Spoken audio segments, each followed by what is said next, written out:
guys, sampai di sini. Dan di video kali ini kita akan membahas cerita dari mendapat sistem dari kalung peninggalan kakeknya. Tapi sebelum gue mulai ceritanya, gue mau berterima kasih dulu nih bagi kalian yang udah mensupport channel ini melalui donasi, mau super thanks ataupun saweria. Yang pertama ada anak Medan, katanya terima kasih. Lanjut Min, satu lagi nanggung. Oh itu yang Mimin upload malam banget. Satu lagi cuma Mimin agak nggak enak badan, cuma satu lagi tanggung, disawer. Yo gas lah, ngapain berhenti disawer kok. Dikasih kopi ya udah pasti semangat lah. Malam itu gue kerja satu lagi bro. Thank you ya anak Medan buat donasinya. Selanjutnya nih ada Permadi Bayo, katanya gak manuk akal ini. Aduh. Thank you ya Kak Permadi Bayu buat donasinya. Selanjutnya nih ada Kak Permadi Bayu lagi, katanya kayak mirip cerita Monan. Emang bro, ini Monan sama Cenmo nih. Cenmo, nama dibalik-balik doang, gue pusing. Kalau yang baru-baru nonton siapa? Yang baru-baru nonton Cenmo nih, pasti lo orang nih ini adminnya mulutnya kenapa dah kepleset mulu. Kok Monan lagi Min?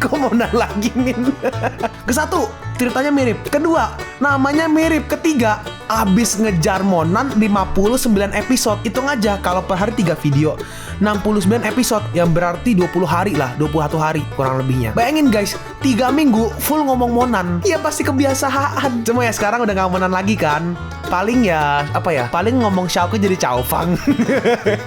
Ya udah. Thank you ya Kak Permadi Bayu buat donasinya. Buat kalian yang mau mensupport channel ini dengan donasi, atau emang sekedar mau beli mimin kopi, kalian bisa pilih antara super thanks atau saweria. Gue sih gak masalah kalian pilih yang mana. Cuma kalau bisa lewat saweria aja. Soalnya kalau YouTube potongannya gede, 30%. Kalau saweria cuma 5%. Untuk link saweria kalian bisa klik aja di atas kanan nih, atau bisa cek di kolom deskripsi. Tapi kalau mau support, gak harus donasi kok. Dengan kalian nonton sampai habis dan memberikan like pada video ini, itu udah ngebantu banget buat support channel ini. Oh iya, kalian juga bisa join nih ke grup Telegram komunitas cerita manhwa yang baru.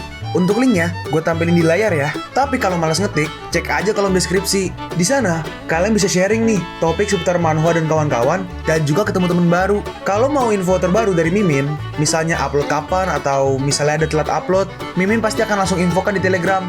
Makanya, jangan lupa join ya. Gak perlu berlama-lama lagi, kita mulai aja ceritanya.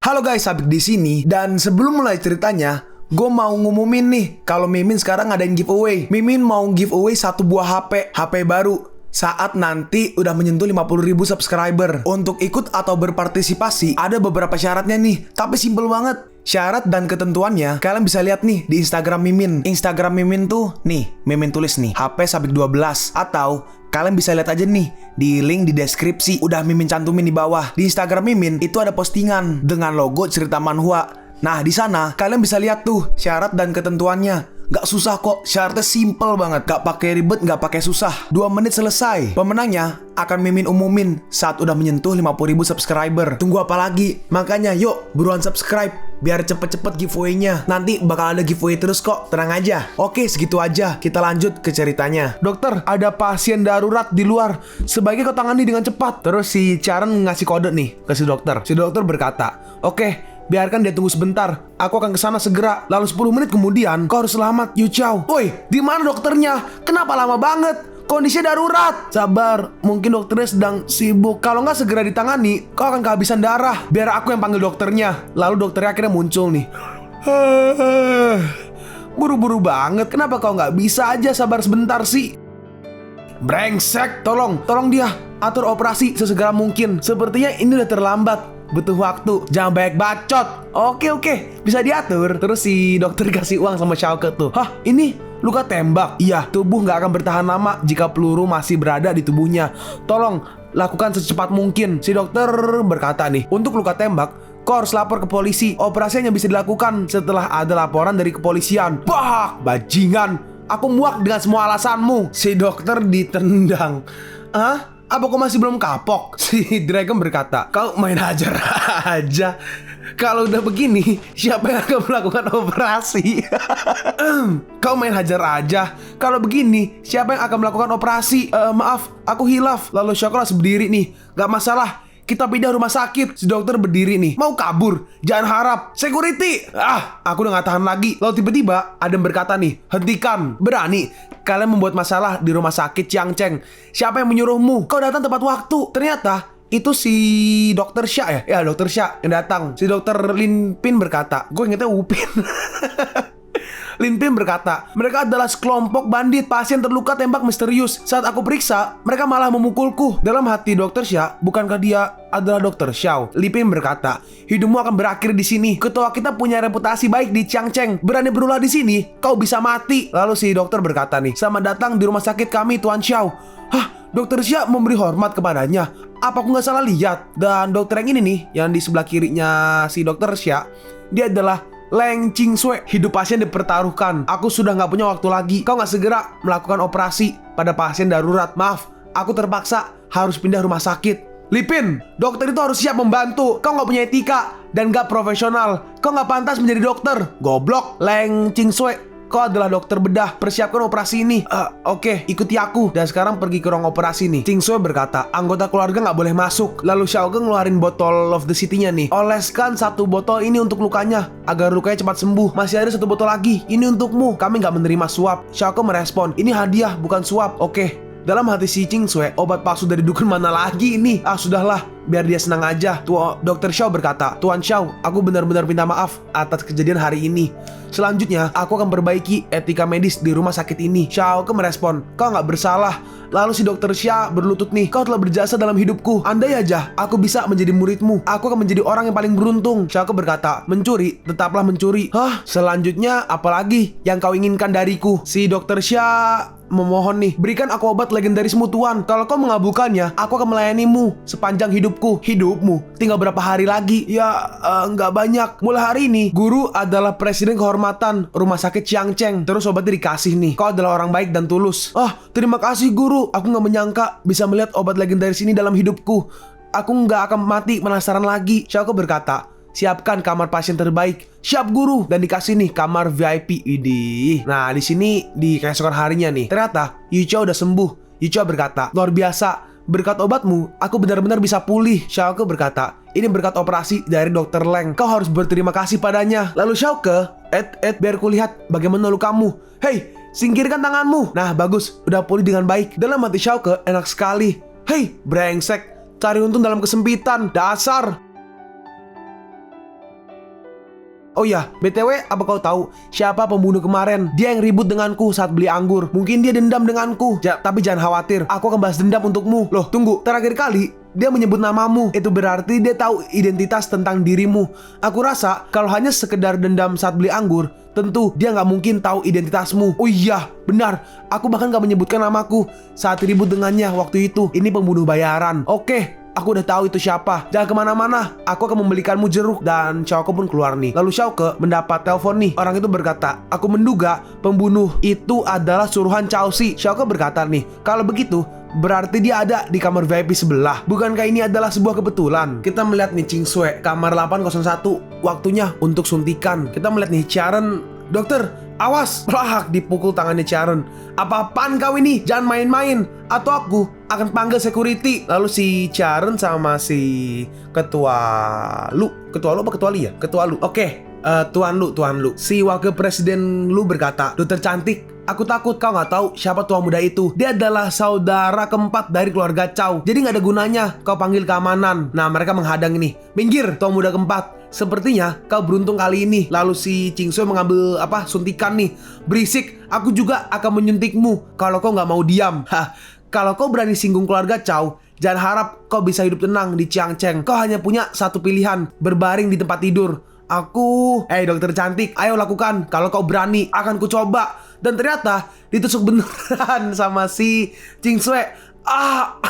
Cao Si, kau terlalu memaksa. Nah, ini Sharon berkata, Xiao Ge, berani kau kepadaku? Kau nggak takut pada keluarga Cao, Dalam hati Qingsui, dia juga terlibat. Terus si Sharon ditendang nih. Xiao Ge berkata, Cao, kalian semua kecuali Caxin, bajingan semua. Si dokter Qingsui ini bingung aja.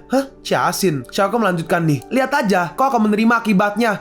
Aku sudah banyak membunuh para bajingan sepertimu. Gak ada yang aku takutkan. Dalam hati si dokter Qingsui, jagoan. Terus, awas. Si ketua Lu mengambil kursi nih dan mau menghajar Xiaoke. Tapi Xiaoke dengan mudah memukulnya nih dan mengambil kursinya nih. Kau keluar. Baiklah, Ching Sui pun keluar nih. Untung aja aku masih selamat. Terus apa yang sebenarnya terjadi dengan keluarga Chow? Dan Ching Sui melihat ke dalam nih. Kursi dilempar ke kepala Chiaren. Kau adalah kakakku.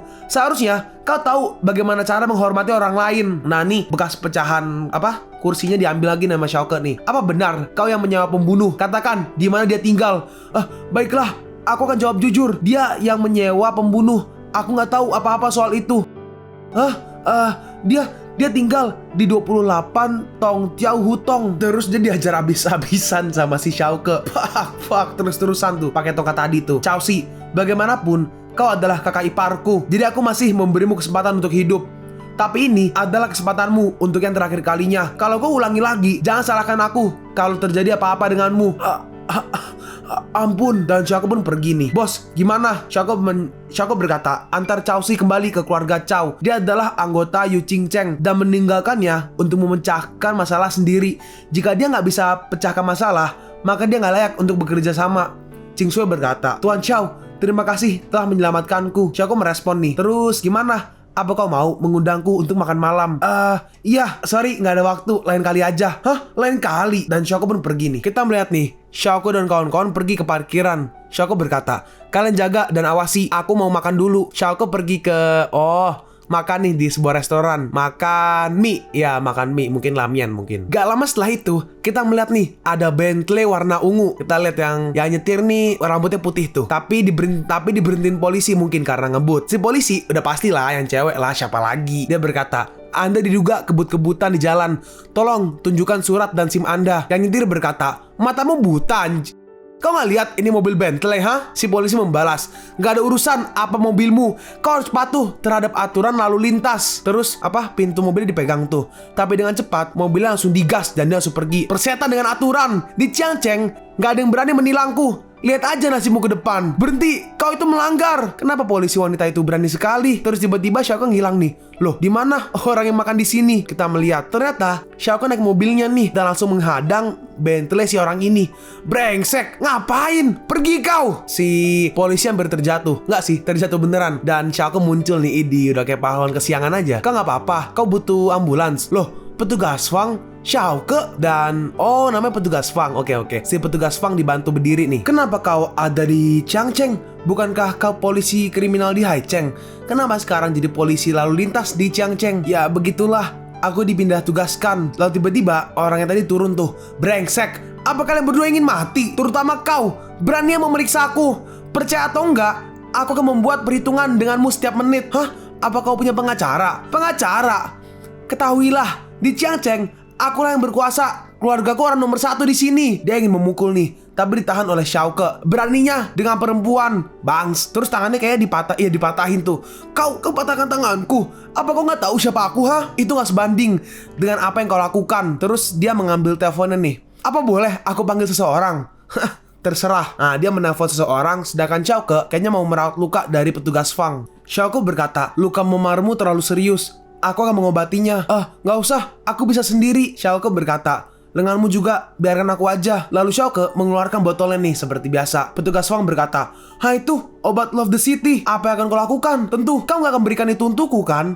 Apa kau gila? Ini kan obat ajaib yang nilainya ratusan juta. Kenapa kau berikan obat ini padaku? Lalu Xiaoke menggunakannya nih. Ini banyak sekali. Apa itu nggak berlebihan? Xiaoke merespon, menurutku kakimu lebih bernilai daripada obat ini. Wah, mulus sekali. Dalam hati Xiaoke itu ya, nggak ngomong. Xiaoke, ini terlalu mahal. Aku nggak sanggup membayarnya. Nggak masalah, mungkin lain waktu aja. Si orang itu berkata, baru kali ini aku melihat ada wanita tolol sepertimu. Semua pembeli obat itu ada di lingkaran kelas atas Changcheng dan mereka semua sangat terhormat. Tapi maaf, sepertinya kau nggak ada di sana. Terus, lalu menurutmu apa ini palsu? Bukankah asli atau palsunya udah bisa terlihat dengan jelas? Kita lihat nih, kakinya si petugas Fang langsung mulus. Lukanya sembuh, hilang. Baiklah, tapi jangan harap dengan cara ini kau akan lolos. Lihat aja, aku akan membuatmu mati. Lalu datang nih beberapa mobil nih. Kita melihat, ternyata yang turun adalah Yu Ching Cheng.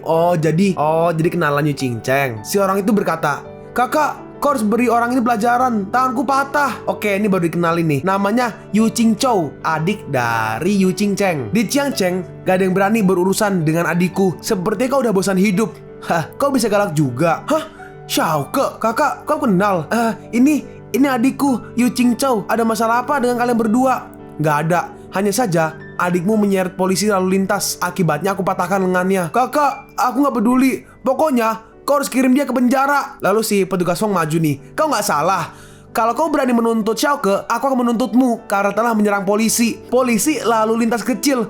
Beraninya berbicara seperti itu padaku. Percaya atau enggak, mudah bagiku untuk menghancurkan karirmu. Si Qingcheng melihat ke kaki dari petugas Fang. Petugas Fang berkata, aku lihat nggak ada bekas luka terseret. Lalu Xiaoke mengeluarkan nih bottle of the city-nya. Aku memberikannya ini untuknya. Aku memberikan ini untuknya. Kau udah tahu efeknya kan? Hah, Xiaoke, apa kau gila?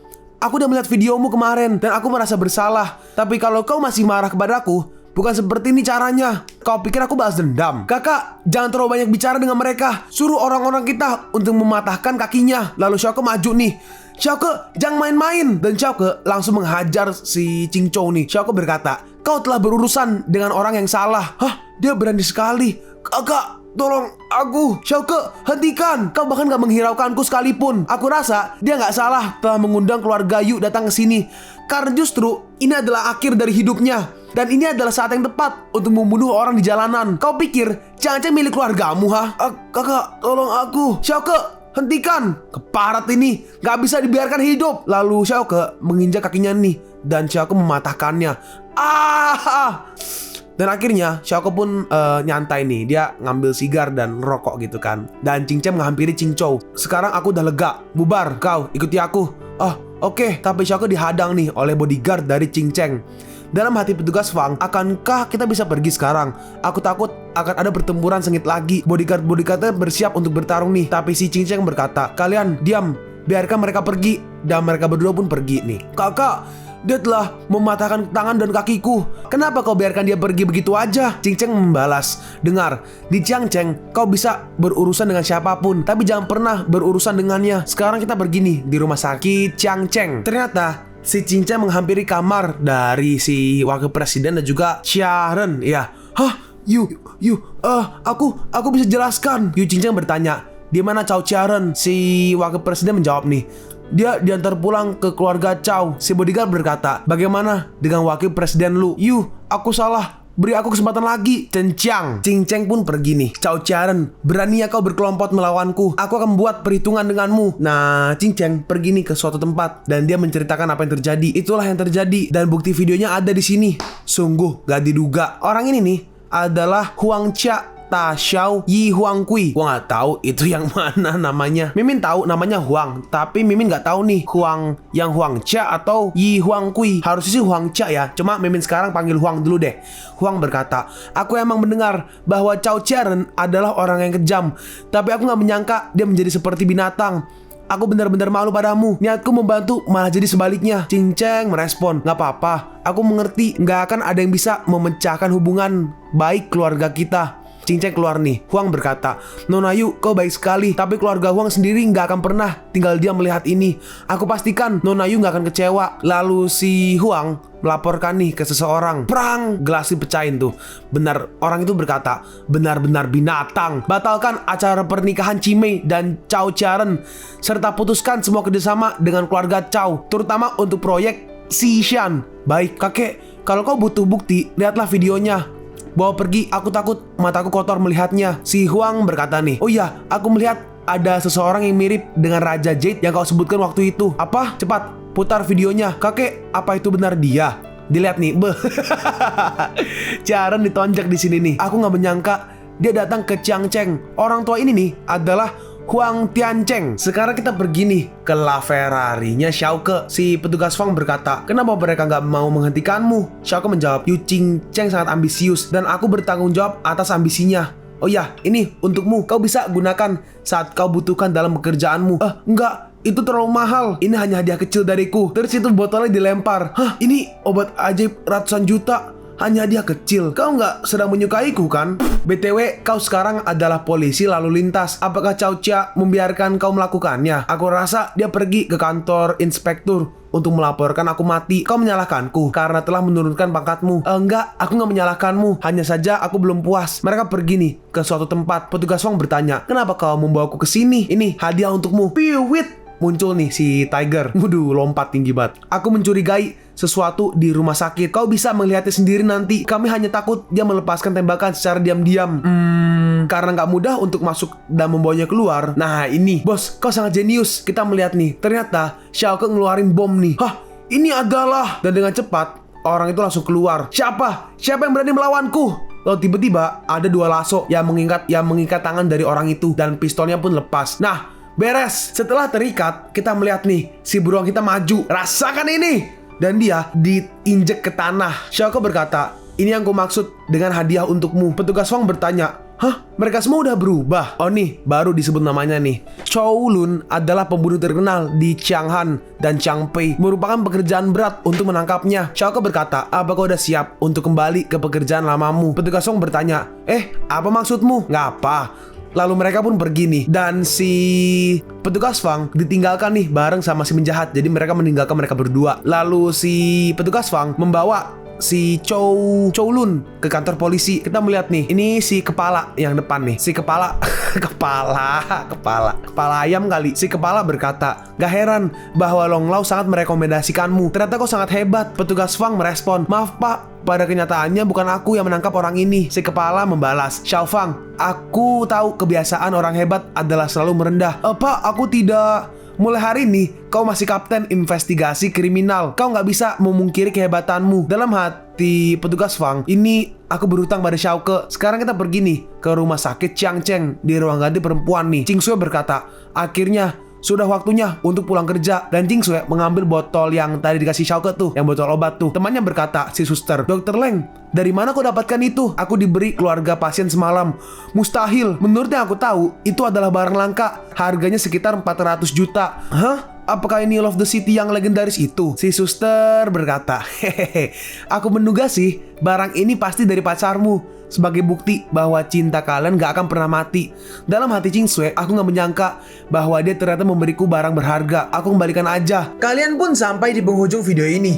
Kalian mau tahu lanjutan chapter ini? Atau manhwa menarik lainnya? Makanya, jangan lupa subscribe biar kalian gak ketinggalan kalau gue upload video baru. Jangan lupa like, komen, dan share ke teman-teman kalian supaya channel ini bisa lebih berkembang ke depannya. Segitu dulu dari video cerita manhwa. Gua Sabik undur diri. See you on the next video. Zaijian.